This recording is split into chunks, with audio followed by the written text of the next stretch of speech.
앞에 마네, 모네, 드가, 르누아르까지 했죠. 이걸 흔히 전기 인상파라고 하고요.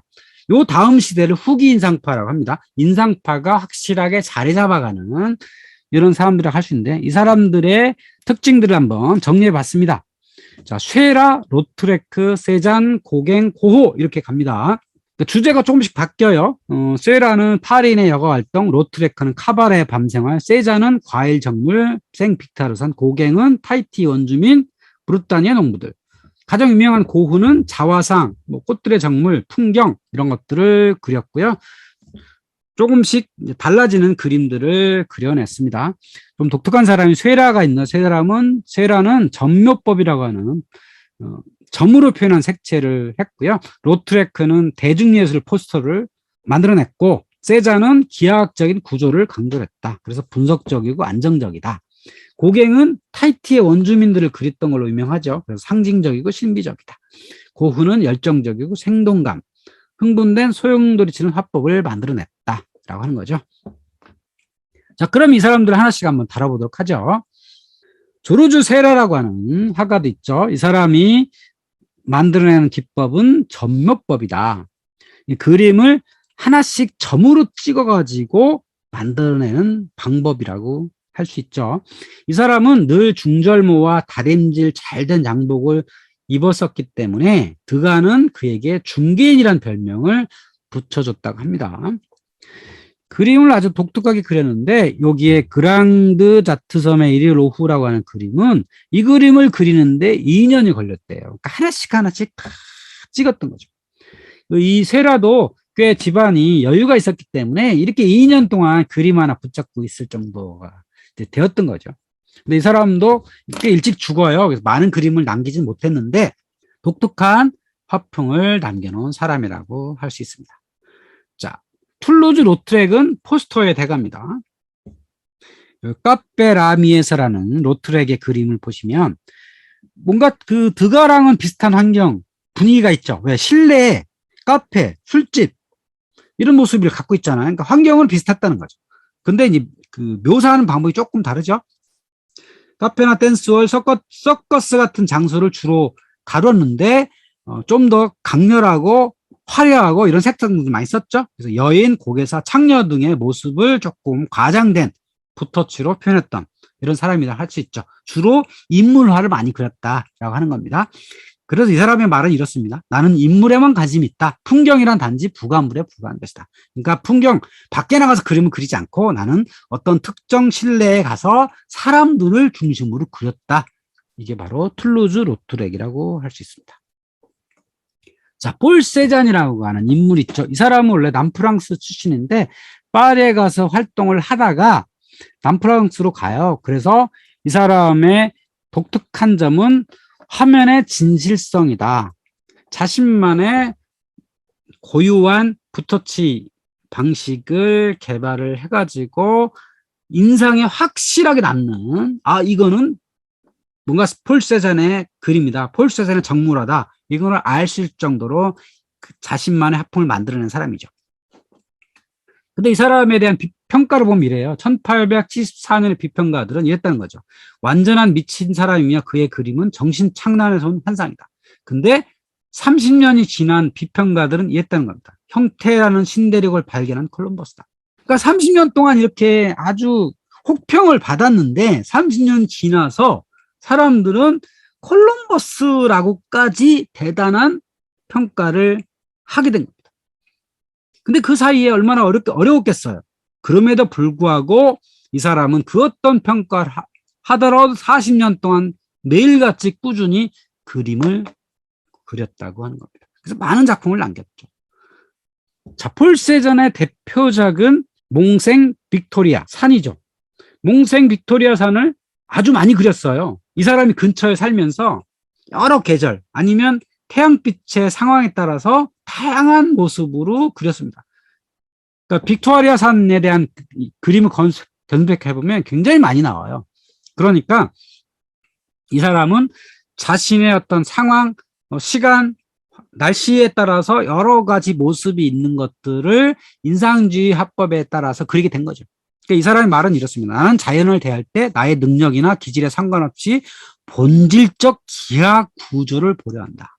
그러니까 본질적 기하 구조가 어떻게 변화되느냐를 자기가 캐치하고 그걸 그리려고 노력을 했다는 겁니다. 이게 폴 세잔입니다. 자, 다음 화가는 폴 고갱입니다.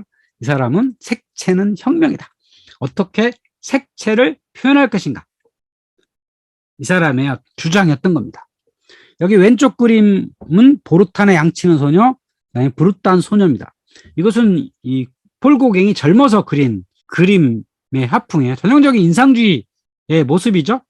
그러니까 왼쪽은 모네가 그린 그림처럼 보이고, 또 오른쪽 로트렉처럼 인물을 그리는 것처럼 보이죠. 이 사람은 나이가 점점 들면서 원시성과 야만성을 좋아했어요. 달과 육펜스라고 하는 소설 있죠. 이 소설은 이 폴 고갱을 모델로 하고 있어요. 그래서 폴 고갱은 원래 결혼을 해가지고 한 10년 동안 중개인이었어요. 그러다가 35살 때 그 다 때려치고 가정도 버리고 아예 그림의 길로 들어서죠. 그래서 오랫동안 그림을 그리다가 이 사람은 원시성과 야만성을 찾아서 나중에 타히티까지 가게 되죠. 그래서 예술을 위해서 모든 것을 희생했지만 예술로부터 이득을 바라진 않았던 사람이다라고 알려져 있죠. 나이가 들어서 타히티에 가서 그 원시적인 야만성을 그곳에서 찾아나게 된 거죠. 그래서 폴 고갱의 대표작은 이거죠. 우리는 어디서 왔고 우리는 무엇이며 우리는 어디로 가는가. 타히티 섬에 있었던 사람들을 자유롭게 그리고 강렬한 터치로 그리고 있죠. 그래서 강렬한 색채와 사실을 주관적으로 표현한 기법이 다른 화가들한테 상당히 큰 영향을 미친 화가다.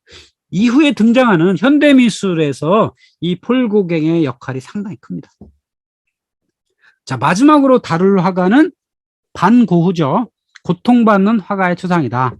이 사람은 평생을 예술적 신조를 지킵니다. 내가 사랑하는 것을 사랑한다. 이 사람은 인상주의 색채 기법을 완성을 하죠. 독특한 자신만의 색채 기법을 완성했던 사람. 그러니까 풍경을 그리더라도 이것은 고흐의 색채 기법이다 라고 알 수가 있죠. 그리고 굉장히 성실했던 사람이기도 하고요. 10년간 800여 점의 유화와 소묘화를 남겼던 사람입니다.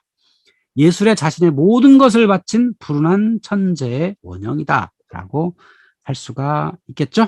자, 고흐의 그림은 워낙 독특해서 딱 보면 이것은 고흐의 그림이다 라고 알 수 있을 정도로 그만의 화풍을 만들어낸 거죠.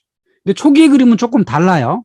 이 사람이 원래 네덜란드 사람이잖아요. 그래서 네덜란드에 젊어서는 그림을 배운 다음에는 이런 평범한 사람들이라고 하는 좀 어둡고 칙칙한 그림을 그려내죠. 그러니까 당시에 보통 사람들의 모습을 이렇게 그려낸 겁니다. 그러다가 파리로 와가지고 당시에 인상주의 화가들한테 상당히 큰 영향을 받아요. 그리고 밀레한테도 영향을 받았다 그러죠. 밀레가 씨 뿌리는 남자들 그린 것을 보고 자기의 화풍을 가지고 그대로 그려내죠. 그리고 여기에 있었던 많은 어떤 환경, 이게 그 정원 그림, 몽마르트 언덕의 채소밭 같은 그림 경우에도 보면 이게 전형적인 인상주의의 영향을 받았구나라고 알 수가 있죠. 자, 그러다가 남부의 아르로 가가지고 자신만의 화풍을 만들어내죠. 그런데 이 고흐의 그림에는 어떤 영향이 숨어 있냐면 일본에서 나온 우키우에의 영향이 상당히 큽니다. 자, 우키우에가 뭐냐면 판화 같은 그림이에요. 일본에서 17세기, 18세기에 유행했던 그림인데 여기 에밀 졸라의 추상, 마네가 그린 거에 보면 그 남자의 머리 위에 우키우에가 그려져 있습니다. 여기 올랭피아도 그림이 있고요. 우키우에라는 판화 그림이 있어요. 이 그림이 어떻게 유럽까지 왔냐면 당시에 도자기가 일본에서 유럽으로 수출되었는데 그 도자기를 포장하는 그 포장지에 이 우키우에가 그림이 그려져 있었던 겁니다. 그래서 엄청나게 많았던 거예요. 이 그림을 보고 당시에 인상주의의 사람들이 이런 식의 그림을 그리게 된 거라고 하는 겁니다. 자, 맨 왼쪽에 피리 부는 소년 있죠? 마네가 그린 이 그림이 전형적인 우기우의 영향이라고 하는 거죠. 바탕 배경은 하나도 없고 강렬한 색채를 써서 이 인물에 집중하는 것. 아주 단순화시켰죠? 단순화시켜서 그림을 그리려고 하는 것. 또 에밀 졸라 추상, 그리고 여기 그 고흐가 그렸던 탕기 영감이라는 그림에도 보면 가운데 영감이 있고요. 거기 왼쪽 팔꿈치 옆에 보면 일본 기모노를 입은 여인의 모습이 있죠. 그다음에 오른쪽 어깨에도 보면 우키우에가 몇 개 그려져 있는 거예요. 그러니까 고흐의 방 안에도 이런 우키우에가 붙어 있었다는 거예요. 그러니까 여기서부터 영감을 얻어서 독특한 그림 형식을 만들어냈다고 하는 겁니다. 색이 강렬하고 평면적인 어떤 그림 형태를 우키우에서 영향을 받다라고 하는 겁니다. 이 고흐는 아를로 이주하죠. 거기서 아주 애로운 화가의 삶을 삽니다. 동생인 테오가 이 그림을 정기적으로 사는 것으로 생활비를 보내주죠. 그래서 그 생활비를 가지고 외롭게 이제 살아가죠. 그러면서 여기서 매일같이 그림 하나씩 그려내는 이런 삶을 살게 됩니다. 이때 만들어진 그림들이 아르레 침실, 그리고 해바라기 같은 것들이 있겠죠. 그리고 당연히 인상파의 완성가로서의 어떤 야외 정원의 모습을 그리게 됩니다. 여기 삼나무가 있는 밀밭, 그리고 별 해는 밭, 이런 것들 여러분들이 다 보셔가지고 익숙하죠. 인상주의의 특징을 그대로 가져오되 자신만의 어떤 소묘 기법을 이 그림에 녹여내는 이 반고흐의 어떤 아르에서 본 자연의 모습을 우리가 발견할 수 있습니다. 자, 이 인상주의가 후대에 파리에서 활동했던 여러 화가들한테 자연스럽게 이어진다고 할 수가 있겠죠. 그래서 야수파로 분리된 앙리 마티스, 또 입체파로 분류되는 파블로 피카소도 있죠. 그러니까 그전까지 신거준주의에서는 특정한 주제를 가지고 섬세한 소묘를 통한 그림이라는 게 사진기가 발명이 됨으로써 그런 건 의미가 없어지고 인상주의 화가들처럼 뭔가 화가의 눈으로 본 어떤 특징들을 잡아내서 그림을 그리는 게 옳은 것이다 라고 하는 게 이제 체제가 잡히니까 이때부터는 여러 방향으로 나올 수 있겠죠. 소묘 방법도 다양하게 나올 수 있는 거고, 그래서 이런 야수판이, 입체판이 이런 것들이 점차적으로 현대미술에 자리 잡게 된 겁니다. 자, 이 인상파 사람들이 주로 살았던, 주로 활약했던 곳이 몽마르트 언덕이라고 할 수 있죠. 파리 시내가 개조되어 가지고 거기 살던 가난한 사람들이 당시에 파리로 새로 편입되었던 그 언덕에 모여 살게 되면서부터 형성되었던 주택가, 이곳에 당연히 화가들은 돈이 없으니까 그곳에 하숙을 치고 또 그곳에 공간을 얻어가지고 화실로 썼던 그곳, 또는 모여서 그 카페에 가서 차를 한 잔 놓고 이야기를 나눴던 그곳이 몽마르트 언덕이라고 할 수 있죠. 그 유명한 카페 게르부아가 있는 거, 그 몽마르트 언덕. 자, 그곳에 여러분과 함께 갈 수 있는 기회가 왔으면 좋겠습니다. 자, 여기까지 프랑스 문명 여행을 마쳤습니다.